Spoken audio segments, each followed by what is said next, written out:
तर अधीक्षक अभियंता साहेब, तर जालन्यामध्ये लाईटचे जे मोठे परिणाम चालू आहेत, एवढा प्रचंड उन्हाळा आहे. परवा ट्रान्सफॉर्मर जळाला, 8 वाजता लाईट गेली, पूर्ण दिवस गेला, पूर्ण रात्र गेली. 24 तास 4 लाख लोक अंधारात होते. 24 तास. आणि तुमच्या कार्यालयात तुमच्या तुमच्या घरात लाईन अधीक्षक अभियंत्याच्या दोन्ही डिव्हिजनचे कर्मचारी, अधिकारी, कार्यकारी अभियंता यांना सगळ्यांना लाईट, आणि आम्ही 4 लाख लोक अंधारात. कलेक्टर, SP, आमदार, खासदार, गरीब लोक, व्यापारी, डॉक्टर, सगळ्या वेगवेगळ्या वस्त्यातले लोक, सामान्य लोकांना लाईट लागत नाही का? जीव नाही का आमचा? आम्ही माणसं नाही का? तुम्ही 24 तास लाईट मध्ये होते त्या दिवशी.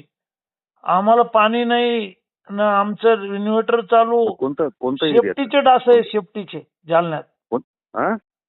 हा, कोणत्या एरियातली होती? नाही, अहो अख्खा सगळं जालना बंद होतं. झोपीत आहे का तुम्ही? संपूर्ण जालना बंद होतं. संपूर्ण जालना शहर.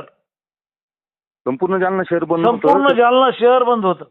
नाही, तुमचा 15चा ट्रान्सफॉर्मर जळाला, 15 HP चा. सगळं शहर अंधारात होतं. विचारा कार्यकारी अभियंत्याला तुमच्या. साहेब 100चा ट्रान्सफॉर्मर जळाला होता त्या. अहो कोणता जळाला पहा, पण सगळं शहर अंधारात होतं. सगळे पेट्रोल पंप बंद होते, आणि जे चाललंय ते चांगलं नाहीये. तुम्ही सगळे लाईट मध्ये, आणि 4 लाख लोक अंधारात. ठीक आहे, 2 दिवस 4 दिवस तुम्ही 8 दिवस बंद ठेवा. 8 दिवस बंद ठेवा. 4 लाख लोकांना अंधारात ठेवा. पण एकही दिवस लाईन टिकत नाही. रोजचं दुःख नाही, रोजचं दररोज. कार्यकारी अभियंत्याला विचारतो. रोज काय विचारतो तुम्ही? सगळ्या शहरात लोक रस्त्यावर उतरले ना, तर पळता भुई थोडी होईल तुम्हाला सगळ्यांना. आम्ही बोलत नाहीये. सौजन्य संपलं आता. विधानसभेत लक्षवेधी लावू, तारांकित प्रश्न लावू, अर्ध्या तासाची चर्चा करू. मुख्यमंत्र्याकडे आम्ही 5 आमदार जाऊन तक्रार करतो. काय लावलंय? नाही तर आम्हाला सांगा की या शहरात लाईट देऊ शकत नाहीत, आम्ही आमच्या गावाकडे जाऊन राहतो. विचार तुम्ही कार्यकारी. मी खूप तुमचा आदर करतो, पण हे वागणं तुमच्या वीज वितरणचं चांगलं नाहीये. आता तुम्ही सांगू राहिले विषय.